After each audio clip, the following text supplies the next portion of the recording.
सोम जे एखन जे तीनों लोकक परमेश्वर अहाँ लग हम आयल छी देवी छी पठाओल दूत हम तिनकर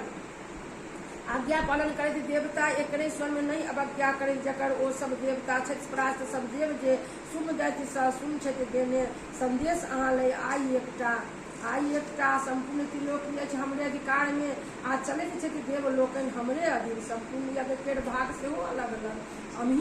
हमही भोगै छी कहै ओ शुंभ दैत्य गुणी हमही भोगै छी कहै ओ शुंभ दैत्य गुणी तीनों लोकक श्रेष्ठ रत्न पर अछि हमरे अधिकार आ देवराज इंद्रक वाहन एरावल गज रत्न छीन हमरे अधिकार क्षीर सागर मंथन सँ प्राप्त भेल जे अश्व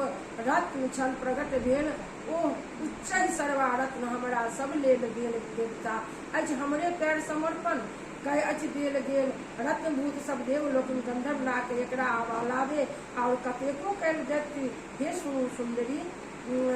आबि गेल ओ हमरा लग में और कतेको संसारक स्त्री के रत्न अहाँ के हम सब दैत्य छी मान लेने आबि जाओ हमरा लग अहाँ तऽ देवी रत्न उपभोग किएक तऽ हमही छी कयने रत्नक उपभोग किएक तऽ हमही छी कयने हमरा अथवा भाई निशुंभक सेवा में जे महापराक्रमी निशुंभ अछि नाम हे चंचल कटाक्ष वाली सुंदरी रत्न स्वरूपा चलिया